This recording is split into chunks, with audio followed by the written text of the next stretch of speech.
and welcome to Assessment That Matters. I'm so excited to be introducing my very closest friend and my learning partner, Kim Meldrum. Kim is an extremely experienced educator. She has been in education for the last 30 years. She has taught really from every grade. She's been a consultant and administrator. It's actually quite interesting. Her very first teaching assignment was in a one school schoolhouse room, and she taught a second grader that year, 30 years ago, how to read using logo. So she's been an early adopter of technology and innovation for a very long time. I have had the opportunity of working with Kim for the last 4 years. She's from Montreal, and her and I both, I used to work, and Kim currently works at the Lester B. Pearson School Board in Montreal, Canada. And she literally has taught me everything that I probably know in terms of any depth around assessment. And so I'm so beyond honored to call her my guru and mentor. Recently, she published a book entitled Assessment That Matters, which was published by EdTech Press. And it is a phenomenal book. I recommend it to every single teacher in school that I work with, and I have never heard anyone that regretted it. It is an amazing read, and everyone must read it. Without any further ado, I am beyond honored to introduce my closest and bestest friend in the whole wide world, Miss Kim Meldrum. Thank you so much, Tanya. That was really kind of you. Welcome, everybody. This is a really great couple of days that Google has put on and given us the opportunity to learn from each other. It's a pleasure to have you join me this afternoon. Tanya's just going to sign out now, and she's actually going to moderate and help me with the questions as they come through. So I'm going to share my screen now, and we'll talk about assessment and how to use technology as a tool for learning with our students. So just bear with me for a minute, and I will share.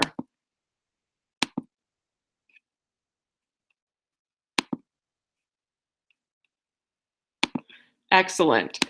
So as Tanya mentioned, I did write a book about assessment, and I have to tell you, it really came through because of all the work I've been doing with teachers and talking to them about how to innovate using technology and how to have our students create their learning and demonstrate their learning in very different ways. So you'll see on this slide that I put up a little bit.ly. It's a link to a Padlet. And if you could take a minute and just share on that who you are and where you're from. And I just, it's a really great way for us to connect and to share information with each other. So if you would take a second, that would be super. So what we're going to talk about in this 30 minutes, and I have to tell you, 30 minutes is not a long time to talk about rich assessment. So please bear with me if we don't get as detailed into some of the aspects as we would like to. So we're going to talk a little bit about who are your students and really what does that mean for teaching and learning in the 21st century. And then I think a key question that we all as educators need to reflect on is assessment or evaluation. And we're going to talk a little bit about what the difference between assessment and evaluation is, because sometimes there's confusion in that zone, and we really need to be clear on that. Then I'm going to share with you some ideas on how your kids can use G Suite and the apps available through Google to create and to share their learning. And from those creations, we will be able to gather incredible assessment information for assessment for and as learning. And we'll talk a little bit more in detail about what we mean by assessment for and as learning. So who are our students? I was talking to Tanya earlier today, and she said that, she suggested that so many of you really know who your students are, because look at you giving up a Saturday to come and learn and professionally develop. So congratulations to you. So really, our students are connected, they're educated, and they are the most sophisticated generation ever. But are you aware that there's a whole new generation coming up? And the new generation is called Generation Alpha. Those are our little ones who have been born since 2010. So those are our students who are in kindergarten now. So if you're teaching high school right now, I want you to think about the skills and knowledge and the tech savviness and experiences that our students who are in kindergarten now will have when you receive them in 5, 6, even 8 years. It's really hard to imagine. When I think back to what Tanya mentioned, that I taught in a one-room schoolhouse, and I had a little fellow in grade 2, and I taught him how to read using Logo on this, what now you would all laugh at, this antiquated computer with this horrific green screen. But technology was a powerful tool then to transform learning for our students. This was a child who had been unsuccessful in school for 3 years and really was able to learn to read by using a different medium. So it's pretty impressive. So one of the things we need to think about is, how are our students learning? When you leave your sessions today and over the next few days, I want you to reflect on, how are the students learning in your classroom? What kind of teaching opportunities are you creating for them? Are your students creating using the tools of technology? Are they able to demonstrate their learning in different ways? So really, when we talk about the students creating and using technology, we're talking about creating videos and screencasting, taking photographs, taking screenshots. And if you think about taking videos and taking photographs, it's a really great marriage between analog and digital. That what happens is the kids can still create things with their hands, with paper, pencil, designing three-dimensional objects, whatever we want. But we can take it so far beyond the classroom now, and we can have the kids reflect on their thinking by taking photographs and uploading them to a Google Doc or Google Draw, and then doing a screencast. I think about 25 years ago when I taught grade 4, we did amazing things. We had a vermicomposter, and I remember my kids in grade 4 sitting with their grade 2 buddies, dividing the vermicomposter up so that we could sell it to buy rainforest protection land. And it was really neat because you could see them taking those worms out of there and sorting them out and having the grade 2s count them and deciding, how many out of 160 worms stay in grade 4 and how many will go somewhere else. So had we been able to film that and to put it on YouTube, it would have been really powerful. So we need to think about how you are assessing your skills and knowledge. How are you assessing the skills that your students demonstrate? How are you accessing their knowledge? And then a critical question, are you evaluating their products and final content knowledge? Or are you assessing their process and their formative knowledge, the way they attempt a task, the way they work together collaboratively? These are all really important questions. So there are 3 essential aspects to assessment, 3 different types. And we're looking at assessment for learning, as learning, and of learning. Assessment for learning is that piece that I think we're quite confident in terms of process and formative. So that's where we provide our students direct instruction and we support their learning needs based on what we see. What I'd like to propose to you, though, is that when your students are creating using the tools of technology, when they're demonstrating their learning in different ways, your direct instruction looks different because you're able to access information about how they learn that's very different to what you would see simply by them performing a paper pencil task. And that really parlays perfectly into assessment as learning, which is that reflective process piece. And that's where we as educators ask our students guiding questions. We help them move forward. And I think as I work with teachers, they always say one of the hardest things is for us to ask them guiding questions, because as educators, we are inherently helpful. And when a student asks us a question, our first go-to is to provide them with an answer. And so what we really need to do is really work on how we can encourage them and ask them guiding questions. So the final piece is that summative piece. And that really is where you take all of your information from assessment for learning and assessment as learning. And because we have district-wide responsibilities in terms of reporting, we generally have to change those into a mark. So either a numeric mark or a letter grade. What I'd like you to think about, though, is that you can do that based on all of the information you get from assessment for learning and assessment as learning. That summative assessment is not rich when we gather that simply from paper pencil tasks or averaging out the marks from a test. So, in my book, I really hesitated writing the chapter on assessment of learning, and it's only 5 pages long. And I think the message that I want to send to that is it's not what we do every day. That's 10% of what we do as educators. And our students and us as teachers really need to focus on assessment for learning and as learning, because that's how we spend 90% of our day. So I think those are the two critical pieces.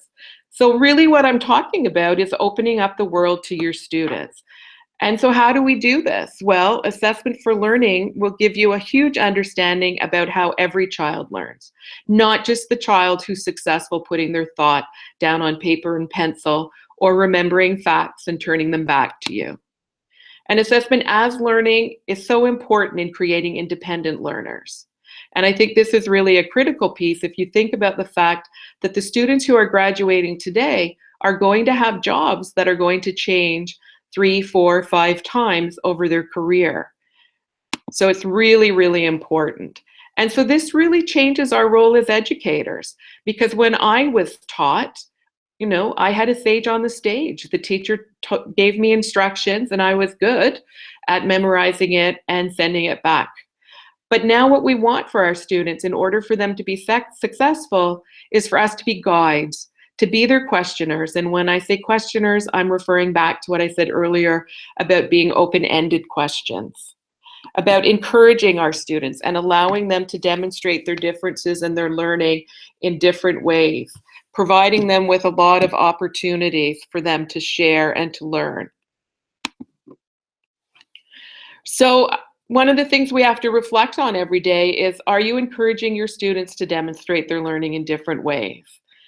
So there's some really amazing tools in G Suite that make this so easy for us as educators and are so critically important for our students. And one of the things I talk to teachers regularly about, and I hope if you're not doing this, this is one of the things that you'll take away from today and start giving your students the opportunity to use as soon as Monday. I want you to think about the power of voice to text. So it's super simple. You open a Google Doc, you click on tools, voice typing, there's this amazing mic, and the students click to speak. And the reason this is so incredibly powerful, whether you're 5 years old or 16 years old, is because so often our assessment information that we gather from students is overshadowed by their challenges with writing. So think about it in this way. If you're having a student complete a science lab, you could have them take photographs of the steps in solving the scientific problem that they've been working on.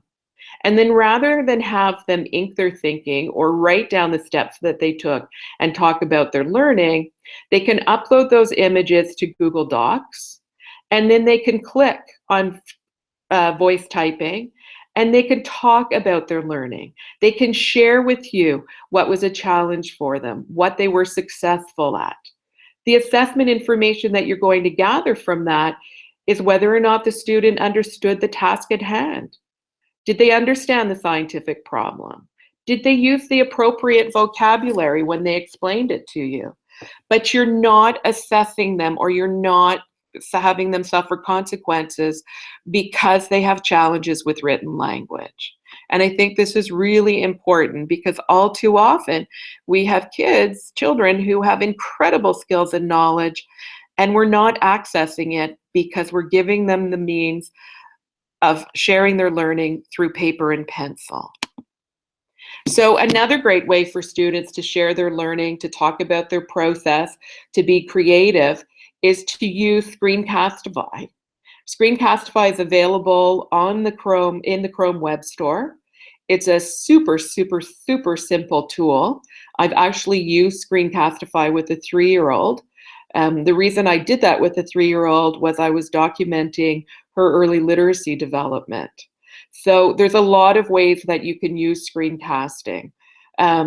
Again, you can do the marriage between analog and digital, where the students are able to take photographs of their work and share it on a doc or on a slide and then do a screencast. They can actually do screencasts on any tab that's open on their Chrome browser. So I think it's really, really powerful.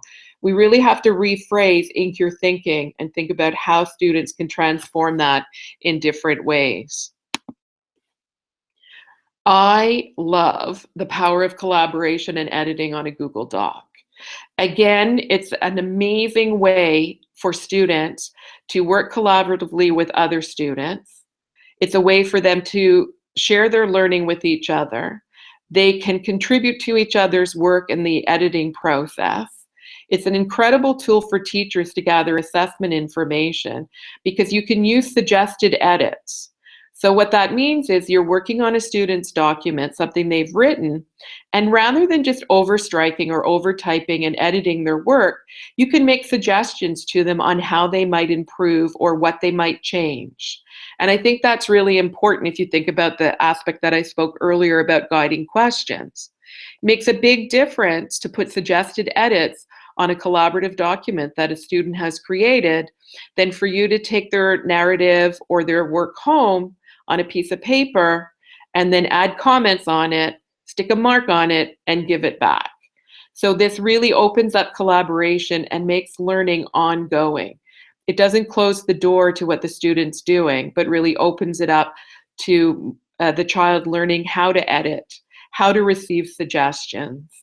Then the other feature that is really great in terms of editing and suggested edits in Google Docs is if you go to File, see Revision History, you can actually see what a student's been doing. You can go back through the history of their work.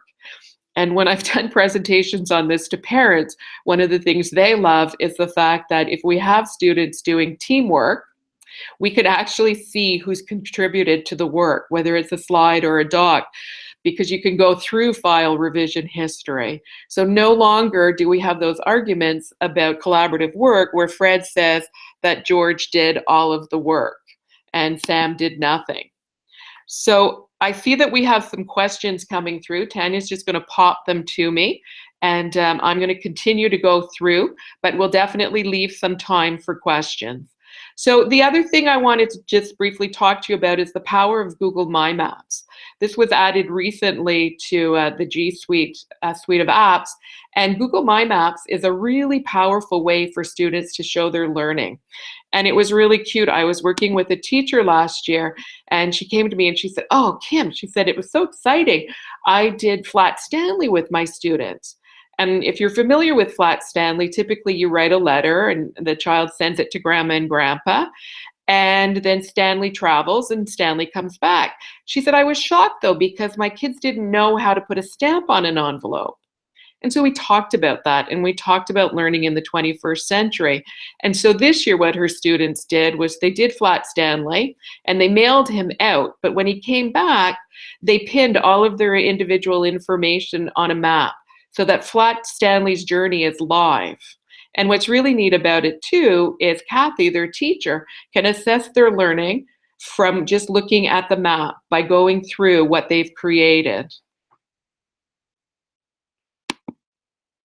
So another thing that's really important is how do our students share their learning? And there's lots of ways, right? We've got slides, we have Google Sites, and I really think that YouTube from an education perspective needs to be maximized a little bit more, because the students' creations, even if you're not an open district, the students' creations can be housed on your teacher YouTube channel, and then they can receive information and feedback from that.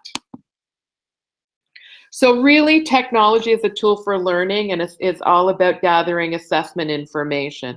It's really a critical piece that we need to be looking at. And it's really all about guiding questions and demonstrating learning and encouraging our students. So again, I want to reinforce that what we're talking about, that we need to be talking about, is assessment for learning and assessment as learning. And the summative piece is that little piece at the end where you take all of that rich information you've gathered and turn it into a mark. So I think this is really important. Real learning happens every day through the support that you provide your students by developing their ability and engagement in steering their own learning. That is what is most important. So I'm going to exit the screen share now and try and take some time to go through all of the questions. So let me just pop back to the Hangout, stop the screen sharing, which goes into a little psychedelic view. And I'm just going to go through and look at some of your questions. So I think we have a question here about from Anchorage, working with K-12 school, and they're seeking a method of assessment of their school as a whole, building on individual and classroom portfolios. Okay, that's a very, very big question. I have to say, there's a number of ways that we can have students curate their learning in a portfolio. Google Sites is really much more user-friendly now, and I find it a great way for students to curate their learning. I have teachers who are using Google Slides to curate student learning, but I think it's really difficult when you ask for a board-wide perspective, because what we need to be thinking about is whether or not the students are actually creating, and do they have things to curate in their portfolio, and then are we able to have the skills to assess what they're doing. Because really what we want to be doing is working with the students throughout their process and looking at the skills that they're demonstrating and measuring those against our curriculum standards. So it's not an easy task for sure, but what creating with the tools of technology does for us is gives us rich information about our students that lives beyond the classroom, and it lives beyond a locked, closed down time frame. And I think that's what's really important. I was working with a teacher the other day, and another teacher came up to me and she said, "Oh my goodness, Kim, we just had parent-teacher interviews and they were so amazing this year." And I said, "Well, why were they so amazing?" And she said, "Because we're sharing their creations. We're sharing their learning through different LMSs with our parents." And so the parents come to a parent-teacher interview and see the report card, but they have an entire background on the rich learning that the students have been doing. And I thought that was a really powerful statement by this teacher who I've been working with their schools for a couple of years on starting to use technology as a tool for learning and to look at assessment very differently, and to really not focus on that evaluation piece where we're looking at the end of learning. We all know when we give a child a mark on something, the message that they get is that that learning is finished. And so I think that's really important. Paul has a question on tracking data, which is a very interesting question, because I like to think of data in a little bit of a different way than some people might think of it. We often think of data as something that's quantified.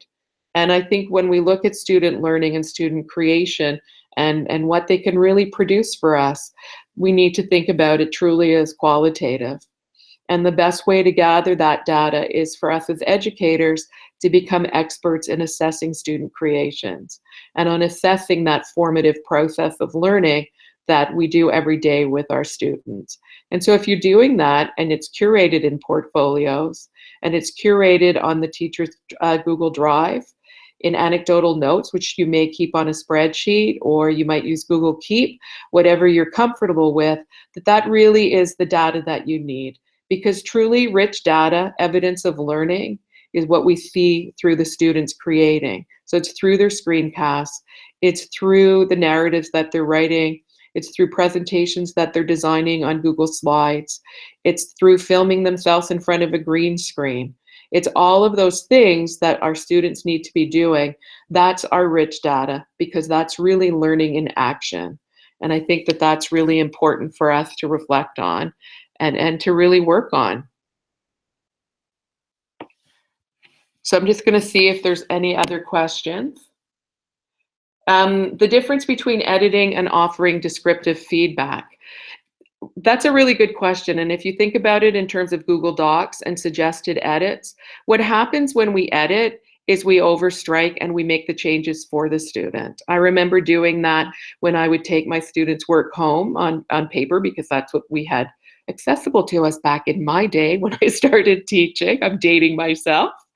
But now when you do suggested edits, what you can do is actually make a suggestion to the student. For example, I find your sentence a little bit awkward. Is there a way that you could rewrite it that would make your thought clearer?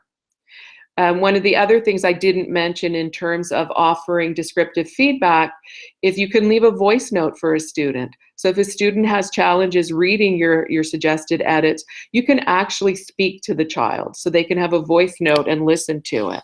So I think that's really the key difference, that editing is where we do the work for the student and it's done, it's finished. And there's no reason for them to go back and to make changes. I think that's a critical piece. That was an excellent question. So is there a handout or template for strong guiding questions? There isn't, but what I can recommend to you is I read a really great book. I can't remember the author's name at the moment, but it's called A More Beautiful Question. And it really helped me think about how do I pose questions. And I've used some of the content of it when working with teachers. It's a really good read. And I think it's something that all educators would find very helpful. I'm just going through, looking at a couple of the other questions.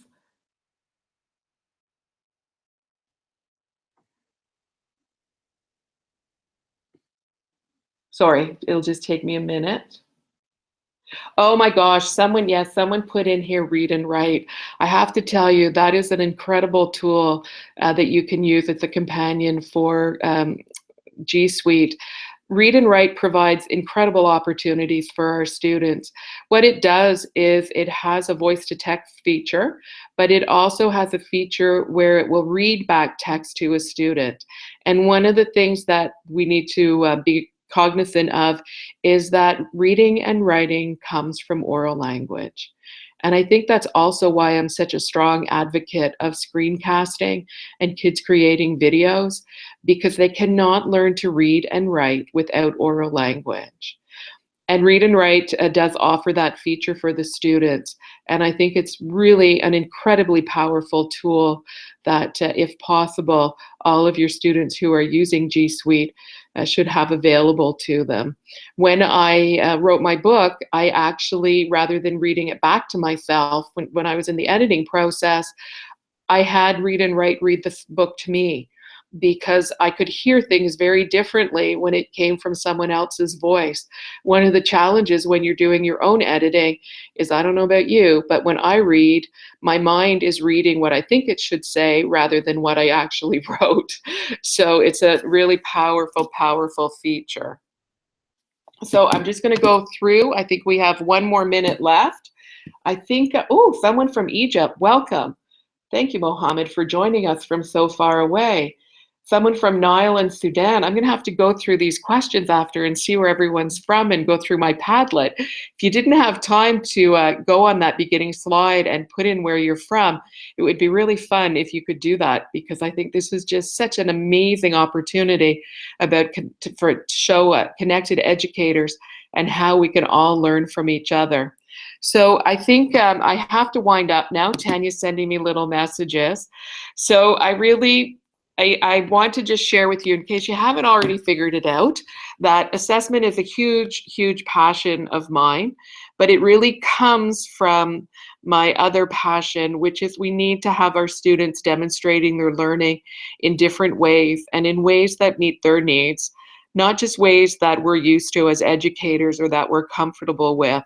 And I'm blessed towards the end of my career that really Google came out with G Suite and all of the tools that are available there, because it's made the last few years of my time teaching teachers and working with students so incredible. I did a little hangout with some new teachers in Ontario last week, and I said to them, you are so fortunate to be teaching right now, to start your teaching career with all of these creative opportunities, with the ability to gain rich assessment information from your students as they create, and you're the person in the background. You're the encourager, you're giving them guiding questions, but most importantly, you are opening the door to them. You are helping them become lifelong learners. Really, really, really amazing, amazing time to be in education, and we need to embrace these opportunities. So thank you, everyone. Have a great Saturday evening.